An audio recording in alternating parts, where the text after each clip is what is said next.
crowd of more than 1,000 protesters had gathered, linking arms to try and stop police from breaking through into the pro-Palestinian encampment at the University of California in Los Angeles.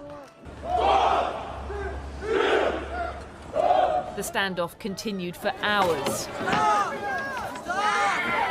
Then riot police finally descended, taking on the crowds, blocking the entrance,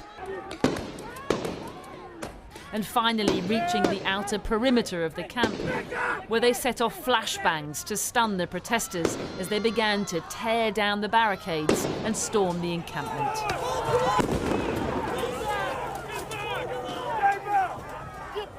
These scenes are the latest in a chaotic week of protests across America as students demand their universities sever their financial ties to Israel and support an immediate ceasefire amid the mounting death toll in Gaza.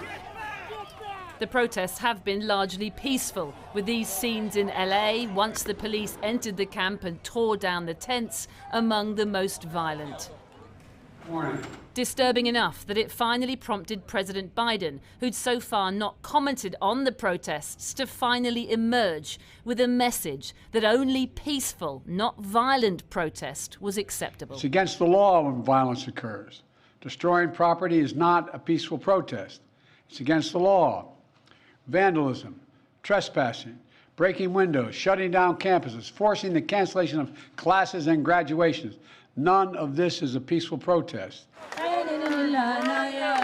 The student protesters, many of them Jewish, have insisted their anger is directed at the state of Israel. But the protests, including some violent threats and chants, have been widely condemned as anti-Semitic.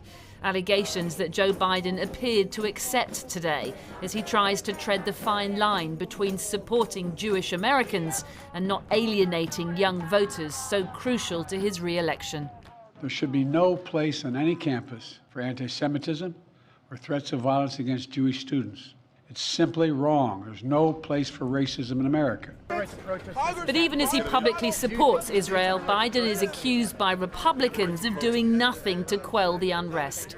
Several hard-right members of Congress toured an encampment just blocks from the White House yesterday at George Washington University, attempting to capitalize on the moment for political gain.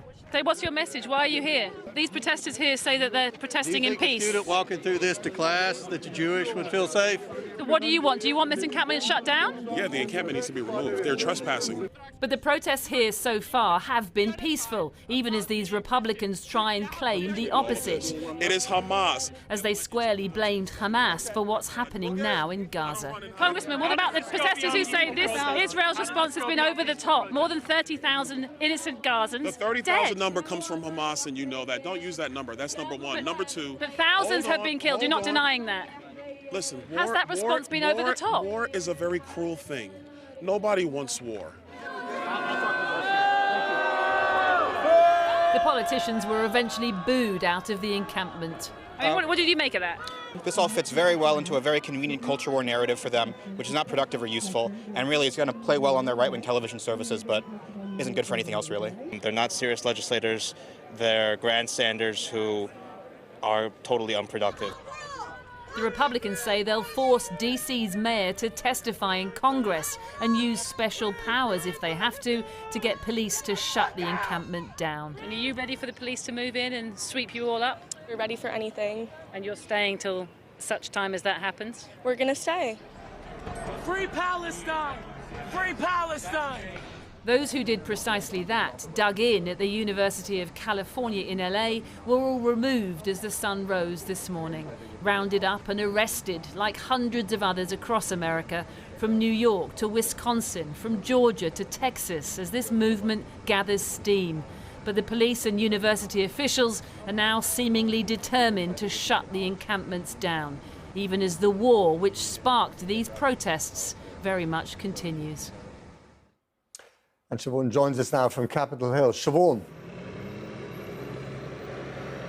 Well, there, Matt, were about 200 arrested total in LA last night, bringing the total number of students arrested in the past couple of weeks to nearly 2,000, while still dozens of these encampments remain. But it does seem to be the violence in LA last night, the use of flashbangs and rubber bullets by the police that forced these impromptu comments from Joe Biden and his condemnation of violence and anti-Semitism that he says, and I quote, have no place on any campus, no place in America. But again, there was notably no condemnation either of Israel. He was asked at one point whether he thought the protest had changed his view of the conflict in Gaza, and he said no, that it hadn't. But he was also asked whether or not he supported deploying the National Guard to shut down these encampments. But he said no to that as well, again trying to play both sides here. Of course, that will be seized upon by the Republicans as Joe Biden being too weak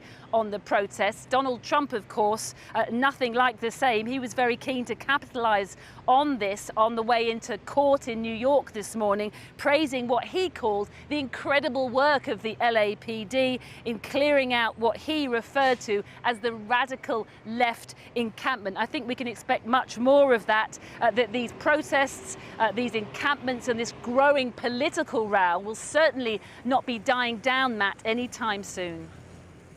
You bet. Siobhan Kennedy in Washington, thanks as ever. Well, earlier I spoke to the Republican pollster Frank Luntz and started by asking him why it had taken Joe Biden until today to speak out about the protests. I don't know why, and this is significant. And I want to bring it back to 1968, because the campus wars in 68 cost the Democrats the White House. The mess in Chicago at the National Convention, the protests at every Democratic stop, prevented them from benefiting from support among young voters, and it had a consequential impact. Right now, I'm not sure anyone remembers that in today's Democratic Party, but this is significant. If Joe Biden doesn't enter the election with a strong showing from first and second time voters, it'll be hard for him to defeat Donald Trump. And so right now, the White House is very, very scared. But he's between a rock and a hard place, isn't he?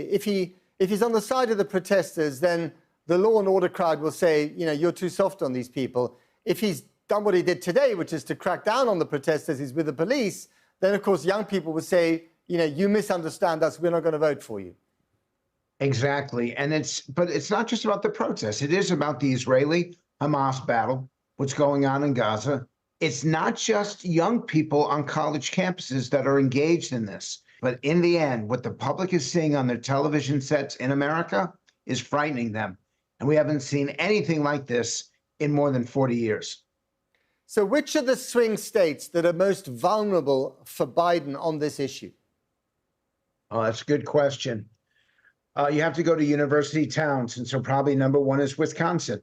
North Carolina. And Michigan, right? Michigan, Arab Americans and students in Michigan as well. You're correct. But hang on, these people are not going to vote for Trump, are they? So is the danger here that they either won't vote at all, or they might vote for, you know, Cornel West or one of the other splinter candidates? And this is one of the reasons why Robert Kennedy Jr. is benefiting from this. The more unstable the political environment, the more unstable what's happening at college campuses, the better a third-party candidate does. So how important is it that Joe Biden gets this whole issue of the Gaza war behind him well before the November elections? Because at the moment, it just seems to be open-ended. There are some things that a president can do to influence history. They can be involved in the economy. They can tinker at the edges. When it comes to foreign policy, sometimes things happen that just undermine them. Jimmy Carter is the best example in 1980. Carter was going into the election with a lead, but because of what happened in Iran, he was shown to be weak, shown to be ineffective, and in the end, it probably cost him the election. And Joe Biden's looking at that as well. The historic precedents for these situations are really dangerous for the Democrats because they suggest having real trouble in November. What is the more problematic issue here? The court cases for Donald Trump or the situation in Gaza for Joe Biden? In the end, that's a great question. And the only way to answer it is by the impact at the end. At this point, people care more about what's happening in college campuses and what's happening in Gaza. But if Donald Trump's trial ends badly for him, he's going to be the one who gets hurt the most. And yet, all this instability, all these insurrections that are happening across the country, that's not good news for Joe Biden. It's another reason why Americans are in such a funk, why they're so pessimistic about the future, and frankly, why they're so angry with each other. And just finally and briefly, looking at the most recent polls, and I know that we're months away from the election, but consistently, these polls by a slither do not look good for the president, do they? That is correct. But I don't look at the national numbers. And if I can leave your viewers with one thing to remember, the national polling numbers don't matter. It's only these 7 states. And Donald Trump at this moment has a 3% lead in those 7 states. That suggests that he has a lead in the election. Frank Luntz, always a pleasure. Thank you. Me too.